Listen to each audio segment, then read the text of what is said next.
प्रज्ञा प्रवाह में डुबकी लगाने वाले मेरे बंधुओं, आपको सादर नमस्कार। आशा है कि आप इस स्नान से अपने आप को लाभान्वित कर रहे होंगे। आप जानते हैं कि इस समय प्रज्ञा प्रवाह में भारतीय राज्य व्यवस्था की नदी प्रवाहित हो रही है और उस नदी में जो सर्वोच्च नाविक हैं वो प्रेसिडेंट ऑफ इंडिया या भारत के जो प्रथम नागरिक हैं राष्ट्रपति, उन पर हमारी चर्चा चल रही है। हमने देखा कि 52 से लेकर के 62 तक राष्ट्रपति के संदर्भ में कि 52 में भारत का राष्ट्रपति होगा और फिर 53 में क्यों होगा, there shall be president of India. 52 में लिखा है, फिर क्यों होगा? क्योंकि उसमें सारी शक्तियाँ, all powers will be vested on him, उसमें सारी शक्तियाँ निहित होंगी, ये चीज़ है। अब उन शक्तियों में एक शक्ति हमने पढ़ा था, न्यायिक शक्ति, जुडिशरी पावर। उसी शक्ति के बारे में आज हम चर्चा करेंगे, power of president of grand pardon. ये आर्टिकल 72 में है, ठीक है। क्षमा की शक्ति, राष्ट्रपति की क्षमा की शक्ति। जानते हैं कि जो हमारा संविधान है, संविधान में भारतीय जो मूल्य हैं, भारतीय परंपराएं हैं, उसमें भी वो भी उसमें अनुस्यूत हैं, वो उसमें निहित हैं। और क्षमा जो है सबसे बड़ा गुण माना जाता है हमारी संस्कृति में, हमारी सभ्यता में। अगर हम कहें कि महामहिम और महावीर, महावीर का मतलब महावीर स्वामी, जिन्होंने जैन धर्म का प्रवर्तन किया, तो उन्होंने कहा है कि अगर कोई सबसे बड़ा वीर है और उसका सबसे बड़ा आभूषण है वो क्षमा है, क्षमा वीरस्य भूषणम, क्षमा वीर का आभूषण है। और फिर इसी को कबीरदास ने कहा है कि क्षमा बड़न को चाहिए, कि जो बड़े हैं हकीकत में उन्हें क्षमा करना चाहिए। और भारतीय संविधान में सबसे बड़ा कौन है? राष्ट्रपति, प्रथम नागरिक। तो क्षमा, उनमें क्षमा का आभूषण, क्षमा का अलंकार, क्षमा की विशेषता होनी ही चाहिए। और इस रूप में आर्टिकल 72 में वह क्षमा का अलंकार, क्षमा का आभूषण, क्षमा की क्वालिटी निहित है। आप विलियम शेक्सपियर को भी पढ़े होंगे, उन्होंने इसी को, जो दया है, दया याचिका है, इसको दया याचिका कहा जाता है, इसके बारे में मर्सी शब्द है, दया के बारे में वहाँ पर बहुत अच्छी पंक्ति लिखी है, mercy double blazing, it blesses both the giver and receiver. तो इस प्रकार से जो क्षमा है वह सबसे बड़ा गुण है और इस गुण को हमारे संविधान में 72 में स्थापित किया गया है, ठीक है। तो जो आज हमारे लेक्चर का स्वरूप होगा, फॉर्म ऑफ आवर लेक्चर, वह इस पर 3-4 बिंदुओं पर आधारित होगा। उसके 3-4 डायमेंशंस होंगे। एक तो यह कि 72 आर्टिकल के तहत जो राष्ट्रपति को क्षमा की शक्ति दी गई है वह, उसका एरिया क्या है, ठीक है, उसके कहाँ कहाँ पर वह इनका प्रयोग कर सकता है। फिर कहाँ कहाँ प्रयोग कर सकता है के बाद हम दूसरी जगह आते हैं कि किस किस रूप में कर सकता है, टाइप्स ऑफ पार्डन, क्षमा का रूप क्या क्या हो सकता है, वह कहाँ कहाँ दया दिखा सकता है, ठीक है, किन किन रूपों में दया दिखा सकता है। तो उसमें जो 5 प्रकार हैं उसके बारे में हम पढ़ेंगे। और उसके पश्चात आप जानते हैं कि जब भी राष्ट्रपति की बात होती है तो उसी के साथ साथ जिस प्रकार से केंद्र में प्रधानमंत्री की स्थिति होती है, राज्यों में मुख्यमंत्री की स्थिति होती है, और राज्य में मुख्यमंत्री के साथ में राज्यपाल भी होते हैं, गवर्नर्स होते हैं, तो उनको भी वो शक्ति निहित है। तो उस शक्ति के बारे में भी हम चर्चा करेंगे कि जो महामहिम हैं और जो गवर्नर हैं, उन दोनों की क्षमा की शक्तियों में क्या कुछ अंतर है या दोनों बराबर हैं। और उसके पश्चात फिर जो अगला बिंदु होगा वह इस पर आधारित होगा कि वस्तुतः क्या इसकी कुछ लिमिटेशंस हैं और इसके जो प्रोसीजर्स हैं, इन पर चर्चा होगी। इस प्रकार से 4 बिंदुओं पर हम चर्चा करेंगे। सबसे पहले आते हैं कि जो क्षमा देते हैं, पार्डन, वह किसको दे सकते हैं। क्या जो नीचे किसी भी मामले में क्षमा दे सकते हैं, कोई भी मामला हो सभी में क्षमा दे सकते हैं। तो उसके लिए 3 क्राइटेरिया तय किए गए हैं कि उस मामले में जब पनिशमेंट और sentence is by court martial, जब सेना न्यायालय द्वारा किसी को दंड दिया गया हो। आप याद करिए आर्टिकल 53 में क्या है, दो चीजें हैं, एक कि उसमें all executive power are vested in president, और फिर उसी के नीचे लिखा है प्रेसिडेंट इज सुप्रीम कमांडर। ठीक है, आप अवर मिलिट्री, जो मिलिट्री है उसका वो सुप्रीम कमांडर होता है। तो इस रूप में वहां जो कोई दंड दिया जाएगा तो सबसे पहले जो क्षमा की बात आएगी अंततः कहां पे आएगी, जो सुप्रीम कमांडर है उसी के पास आएगी। तो इस रूप में अगर कोई दंड सेना न्यायालय द्वारा दिया गया है, कोर्ट मार्शल किया गया है, तो उस संदर्भ में जो दया याचिका है वह राष्ट्रपति के समक्ष प्रस्तुत की जा सकती है। ठीक, फिर दूसरा उसी में देखिए, फिर एग्जीक्यूटिव पावर ऑफ यूनियन 53 में ही निहित है। इस प्रकार से आप कोरिलेट करेंगे तो आपका संविधान बिल्कुल विज्ञान की तरह क्लियर होगा या पारदर्शी, जैसे हमारे चैनल का नाम है प्रज्ञा प्रवाह, तो बिल्कुल उस प्रवाह में बहता चला जाएगा, प्रवाहित होता चला जाएगा, will be in flow and you can take all the benefits. तो इसमें क्या है कि एग्जीक्यूटिव पावर उसमें निहित है, तो फिर अगर कोई एग्जीक्यूटिव लॉ है उसका वायलेशन हुआ है, उसके संदर्भ में दंड दिया गया है, तो भी राष्ट्रपति उस पर विचार करेंगे। फिर उसके बाद आप जानते हैं कि मृत्यु से बढ़ करके कुछ भी नहीं होता है, मतलब मृत्यु से अधिक कुछ नहीं होता है। तो अगर किसी को मृत्यु दंड दे दिया गया है, सेंटेंस ऑफ डेथ, इस संदर्भ में भी राष्ट्रपति इस मृत्यु दंड कहाँ से, नीचे से लेकर के, जो आप देखते हैं हम लोग न्याय व्यवस्था से जुड़े हुए, कचहरी से लेकर के हाई कोर्ट से भी लेकर के सुप्रीम कोर्ट, यहाँ पर कहीं पर भी मृत्यु दंड अगर किसी को दे दिया गया है तो इस संदर्भ में वह दया याचिका कर सकता है, ले जा सकता है, सबसे अपनी गुहार लगा सकता है, दया की भीख मांग सकता है। कहाँ पर भीख मांग सकता है, जो भारत के प्रथम नागरिक हैं। इस प्रकार से कोई भी नागरिक अपने प्रथम नागरिक तक की यात्रा दंड के संदर्भ में कर सकता है। ये 3 क्राइटेरिया आपको बिल्कुल क्लियर हो जाने चाहिए। Number 1, it is well known to you that president is supreme commander of military. Then if any sentence has been given by court martial, then this matter can go to the president of India, उनके पास जाएगा। फिर दूसरा, it is also known to you, यहाँ आपको अच्छी तरह से पता है, that he president all the powers are vested in president, संघीय शक्ति उसी में है। तो अगर संघीय विधि का उल्लंघन होता है तो भी हम वहां पे जाएंगे। उसके बाद फिर मृत्यु दंड, वो प्रथम नागरिक हैं, किसी भी नागरिक को अगर मृत्यु दंड दे दिया जाता है तो उनके पास जाएगा। अब भारतीय संविधान में चीज लिखी क्यों गई, क्यों कही गई, इसके पीछे 2 कारण है। एक तो यह कि न्यायाधीश भी भगवान नहीं होता है, उससे भी गलतियां हो सकती हैं। आप महात्मा गांधी को याद करिए, महात्मा गांधी जो दंड के सिद्धांत हैं, थ्योरीज ऑफ पनिशमेंट हैं, उसमें वो सुधारात्मक सिद्धांत की बात करते हैं, मृत्यु दंड की बात कभी नहीं करते हो। इसीलिए कि व्यक्ति टू एरर इज ह्यूमन, व्यक्ति गलती कर सकता है, फिर दूसरा उसमें सुधरने की संभावना भी रहती है। तो अगर कहीं कोई गलती हो गई हो तो उसको सुधार दें। कौन सुधार दे, राष्ट्रपति। फिर उसी के बाद यह है कि जो प्रक्रियाएं हैं उन प्रक्रियाओं का भी एक प्रकार से पुनरावलोकन हो जाता है, पूर्व उन प्रक्रियाओं को देख लेते हैं, समझ लेते हैं। तो इस प्रकार से अगर कोई समय किसी प्रकार की कोई भूल हो या राष्ट्रपति जो हैं वह भारत के प्रथम नागरिक हैं, तो इस रूप में वह संविधान के संरक्षक के रूप में और to serve the people of India के रूप में वह इसकी विवेचना कर सकते हैं, देख सकते हैं। ठीक है, ये क्लियर हो गया। अब यह सजा का रूप किस प्रकार से होगा, किन सजा जो दी जाती है उसमें क्षमा का रूप किस प्रकार से होगा, कैसे कैसे वो क्षमा कर सकते हैं। तो सबसे पहले टाइप्स, पहला है पार्डन। इसमें इस पर पार्डन का मतलब क्या होता है, क्षमा।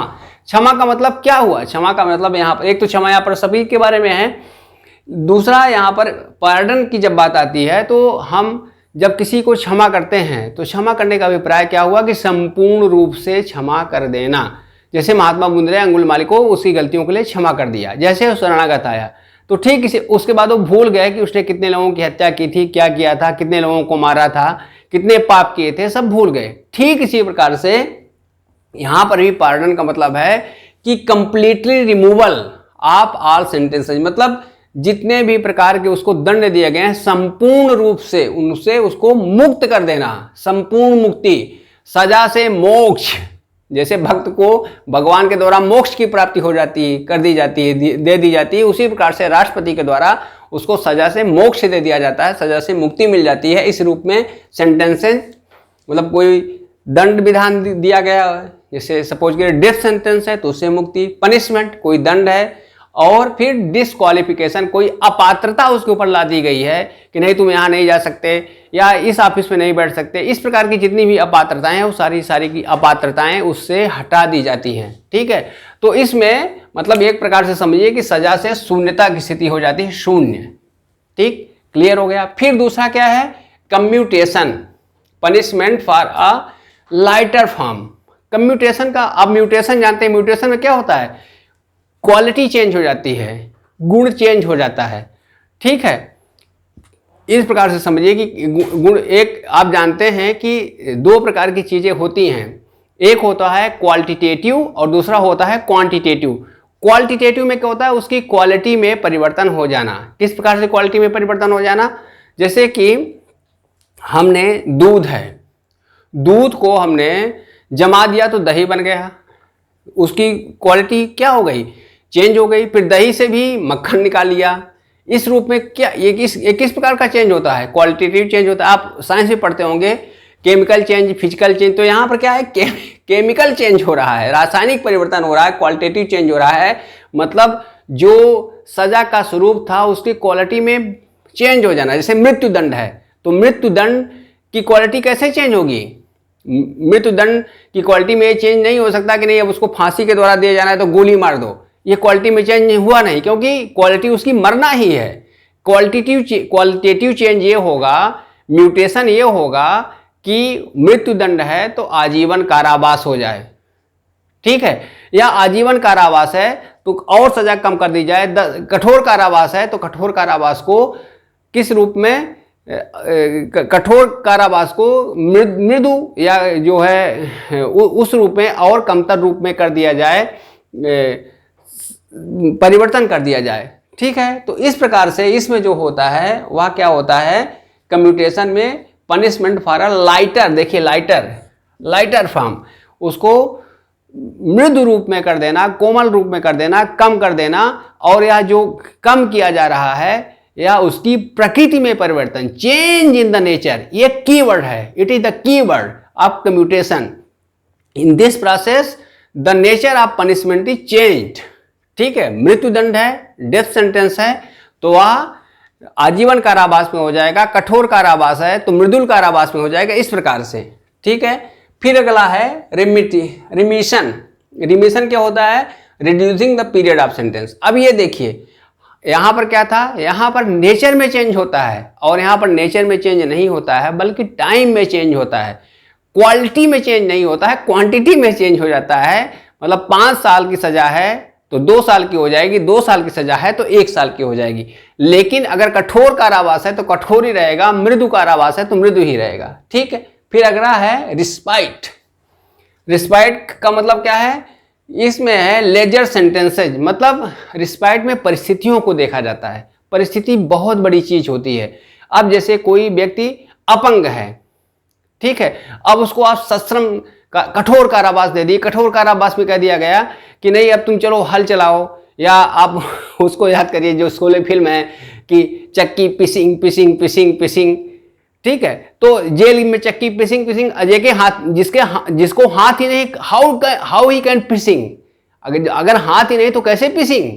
तो फिर यहाँ पर वो विचार करता है कि नहीं इसके पास हाथ है ही नहीं तो कैसे चक्की पीसेगा, जेल की चक्की नहीं पीस सकता वो। तो फिर उसको इस प्रकार से दे दिया जाता है कि वो दूसरा काम करे, देख रेख काम करे। सपोज करिए कि वहाँ पर जानवर उनको चराने का काम है, देखभाल काम है, तो बैठे बैठे देख सकता है। ठीक है, तो इस रूप में वो यहाँ पर चेंज हो सकता है। मतलब या गर्भवती महिला है, अब उसको फांसी की सजा कर दी जा रही है तो उसके साथ साथ में उसका जो उसके अंदर जो बच्चा है उसने कौन सा अपराध किया है, उसकी भी मृत्यु हो जाएगी। तो यहाँ पर मानवीय रूप में राष्ट्रपति महोदय विचार करते हैं कि no, it is not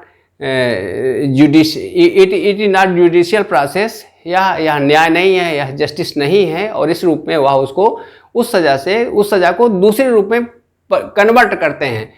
convert यहाँ पर परिस्थिति के कारण होता है, सर्कमस्टेंसेज के कारण होता है, ठीक है। अब उसके बाद है रिप्राइव। रिप्राइव का मतलब हिंदी है प्रविलंबन। प्रविलंबन का मतलब हुआ कि विलंब कर देना है। जैसे आप लोग विलंब करने के आदी हैं, आज पढ़ना है तो हम कल पढ़ेंगे, कल पढ़ना है तो परसों पढ़ेंगे, नरसों पढ़ेंगे, ऐसे ऐसे जो कबीरदास जी कहते हैं कि आज करे सो काल कर, काल करे सो परसों, जल्दी जल्दी क्या करता है अभी पड़े हैं बरसों। तो यहाँ पर भी राष्ट्रपति महोदय भी कहते हैं अरे आज नहीं अब परसों दे देते हैं, कुछ समय इसको दे दिया जाता है। तो यहाँ पर जो समय दिया जाता है विशेष रूप से death sentence, specially that of death, उसमें कि मृत्यु, अगर किसी को मृत्यु दंड दिया गया है तो व्यक्ति अपना विचार कर ले, देख ले, समझ ले कि कहीं कोई क्या खामी तो नहीं हुई है। इस रूप में उसकी मृत्यु दंड की सजा को कुछ समय के लिए टाल दिया जाता है, ठीक है। तो ये इस प्रकार से 5 प्रकार हैं। क्षमा, लघुकरण जैसा कि नाम से ही है, परिहार, परिहार का मतलब रिमेशन है, फिर विराम है, प्रविलंबन है, ठीक है। इस रूप में जो सजाएं हैं वो उनके स्वरूप में, प्रकृति में परिवर्तन किया जाता है, दया दिखाई जाती है, इसीलिए इसको क्या बोला जाता है, दया याचिका बोला जाता है। अब इसके एक, जैसे हमने शुरू में ही संकेत किया था, इंडिकेट किया था कि राष्ट्रपति के साथ साथ राज्यपाल महोदय भी होते हैं राज्यों में। क्या वो राष्ट्रपति के बराबर ही हैं? अगर पूरी तरह से बराबर हो जाएंगे तो फिर कैसे राज्यपाल राष्ट्रपति नहीं हो जाएंगे?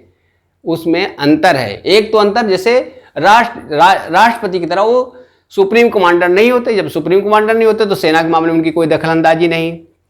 उसके बाद फिर जो उसके साथ साथ क्या है कि मृत्युदंड। तीसरी बात है कि मृत्युदंड के संदर्भ में भी मृत्युदंड को राज्यपाल माफ नहीं कर सकते। ये 2 चीजें अच्छी तरह से आप बैठा लीजिए, एक सेना के क्षेत्र में और दूसरा मृत्युदंड के क्षेत्र में राज्यपाल को राष्ट्रपति जैसा अधिकार नहीं है। ये चीजें स्पष्ट रूप से आपके समझ में आ जानी चाहिए। बाकी राज्यपाल को भी वही शक्तियां हैं जो राष्ट्रपति महोदय को हैं, ठीक है। अब उसके बाद क्या लिमिटेशंस पे आते हैं कि क्या लिमिटेशंस हैं। राष्ट्रपति क्या स्वयं में यह निर्णय ले सकते हैं? यह निर्णय नहीं ले सकते हैं। जहां पर 53 में कहा गया है कि वह इन शक्तियों का प्रयोग स्वयं के द्वारा या तो अपने सहायकों के द्वारा करेगा, तो वस्तुतः स्वयं के द्वारा नहीं करता है बल्कि सहायकों के द्वारा ही करता है।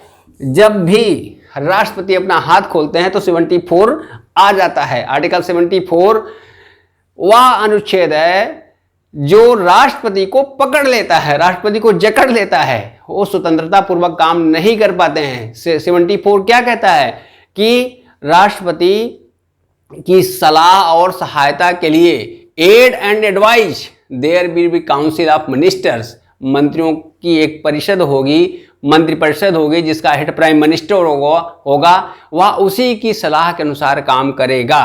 तो सबसे बड़ी लिमिटेशन ये क्या है कि वो जो काम करेंगे वह स्वयं से नहीं करेंगे बल्कि मंत्रिपरिषद की सलाह के अनुसार काम करेंगे, ठीक है। दूसरी लिमिटेशन से क्या है कि राष्ट्रपति जो है, जैसे न्यायालयों में सुनवाई होती है, वहां पर वाद होता है, विवाद होता है, मौखिक सुनवाई होती है, वहां पर राष्ट्रपति इस रूप में जज नहीं है कि वहां पर जाएंगे और आप हुजूर बोलेंगे, अपनी बात रखेंगे, मिलॉर्ड सुनिए हमारी बात को दूसरा वकील बोलेगा, ऐसा कुछ नहीं होता। वहां पर सीधे लिखित रूप में राष्ट्रपति के पास दे दिया जाता है और राष्ट्रपति उस पर विचार करते हैं। फिर जैसे पुनर्याचिका होती है कि फिर से राष्ट्रपति ने अगर एक बार निर्णय दे दिया, फिर दे दिया, उस पर उसकी कोई बात नहीं हो। फिर तीसरी चीज कि न्यायालय की समीक्षा न्यायिक समीक्षा से परे है, यहाँ पर जुडिशियल रिव्यू से परे है। यहाँ पर एक चीज का ध्यान रखिएगा कि उसका जो निर्णय देता है, जो डिसीजन देता है, वह जुडिशियल रिव्यू से परे है, लेकिन process of decision judicial review से परे नहीं है। कि अगर सपोज करें कि उसमें तमाम चीजें कि उसने स्वेच्छाचारी रूप से निर्णय ले लिया ना, इस रूप में वह निर्णय नहीं ले सकता है।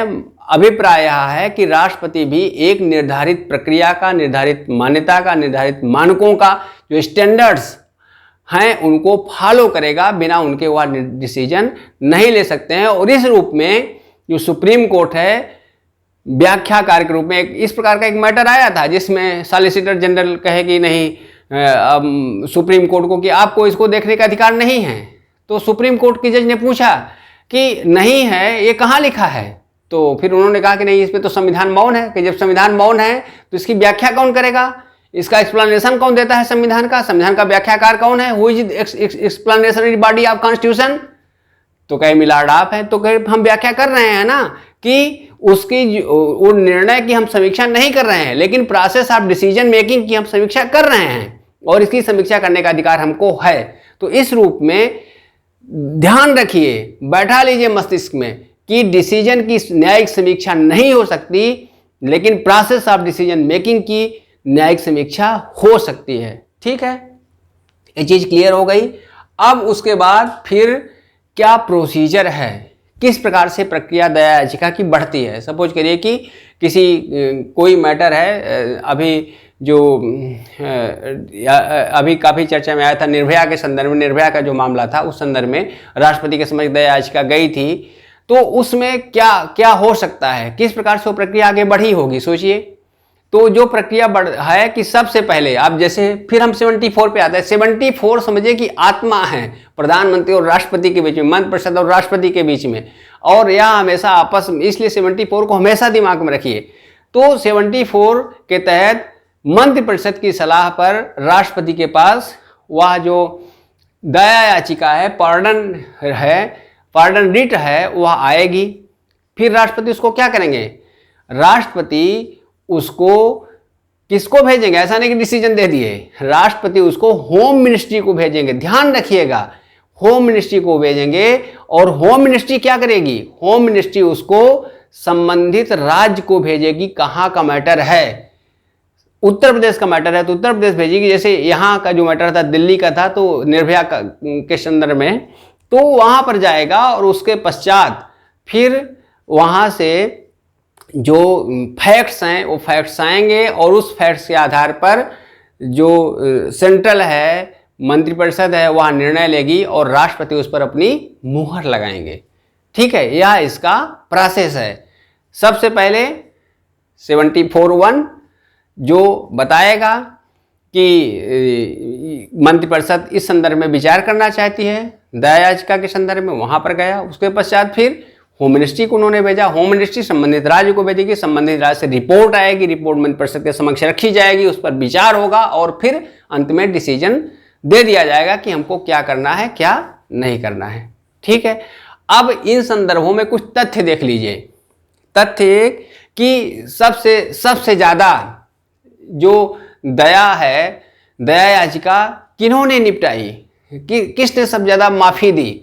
आप जानते हैं कि एकमात्र महिला राष्ट्रपति हुई हैं, और जो कहा जाता है कि महिलाएं कारुणिक होती हैं, उनमें ममता होती हैं, तो राष्ट्रपति प्रतिभा देवी सिंह पाटिल ने सबसे ज़्यादा दया याचिकाओं का निस्तारण किया, और निस्तारण का अभिप्राय है कि उन्होंने सबसे ज़्यादा क्षमा दी। और इस रूप में हमने यहाँ पर 30 लिखा, जो 30 संख्या है उन्हीं की है। 30 रिकॉर्ड, कुल जितनी 90% कहा जाता है कि 90%, मतलब 10% सारे राष्ट्रपति और 90% अकेले प्रतिभा देवी पाटिल ने क्षमा दी। लेकिन अब उसके ठीक विपरीत राष्ट्रपति वेंकट रमन, इन्होंने 44 दया याचिकाओं को खारिज कर दिया। ये नंबर 1 पर है खारिज करने वाले में आर वेंकट रमन, और देने वाले में प्रतिभा। इनके अंदर इतनी प्रतिभा थी कि इन्होंने उस प्रतिभा को करुणा में बदला और सबको माफी दे दी। और उसके पश्चात फिर प्रणब मुखर्जी, इन्हीं परंपरा के हैं, आर वेंकट रमन के, इन्होंने उसको दूसरे नंबर वाले राष्ट्रपति हैं जिन्होंने इस प्रकार से इसको खारिज किया, जो इनके समक्ष याचिकाएं आई थी। ठीक है, ये क्लियर हो गया।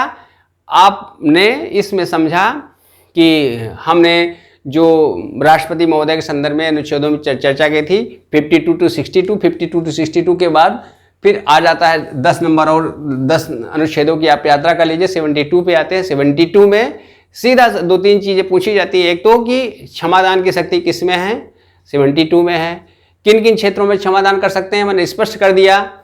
इस तरह से जोड़ करके बताया है कि आप कभी ना भूलें। उच्चतम न्यायालय पर क्यों? क्योंकि सुप्रीम कमांडर होते हैं। संघीय विधि पर क्यों? क्योंकि यूनियन होता है उसकी सारी शक्तियां उन्हीं में निहित होती हैं। और मृत्युदंड क्यों? प्रथम नागरिक होते हैं। कोई भी नागरिक अगर मर रहा है तो उसको मरने से बचाने के बारे में एक बार विचार किया जा सकता है, प्रथम नागरिक होने के नाते। ठीक है, क्लियर हो गया। उसके बाद फिर उसके 5 तरीके हैं। 5 तरीके में पूरी तरह से क्षमा कर देना, फिर नेचर में चेंज कर देना, अवधि को कम कर देना और परिस्थितियों पर विचार करना और फिर समय को टाल देना कुछ समय के लिए। ठीक है, इस प्रकार से ये। और उसके बाद फिर राज्यपाल, और उनमें अंतर क्या है? 2 केवल अंतर सेना का और मृत्यु का। और उसके पश्चात फिर एक फैक्ट्स भी मैंने आपको बताया। फैक्ट्स यह है 44, आप आर्टिकल डायरेक्टिव प्रिंसिपल्स में आपने पढ़ा होगा आर्टिकल 44 में क्या था? समान नागरिक संहिता। तो उससे आप यहाँ पर जोड़ सकते हैं कि जो आर वेंकटरमन थे उन्होंने 44 याचिकाओं मृत्युदंड को सीधे मृत्युदंड से संबंधित याचिकाओं को खारिज कर दिया। उसके पश्चात प्रणब मुखर्जी थे इन्होंने, और सबसे ज़्यादा जो दया याचिकाएँ मृत्युदंड के संदर्भ में स्वीकार की वो प्रतिभा देवी सिंह पाटिल रही हैं। ठीक है मित्रों, ये जो राष्ट्रपति की क्षमा की शक्तियाँ हैं, अगर आपको अच्छी लगी, आपको लगा कि एक मौलिक रूप में, मनोरंजक रूप में, किताबी भाषा से हट करके आपके समक्ष लाया गया है, तो मेरी इस मुहिम को आगे बढ़ाएं और हर प्रतियोगी तक पहुंचाएं। लाइक करें, सब्सक्राइब करें और इस दिशा को और आगे बढ़ाएं। धन्यवाद।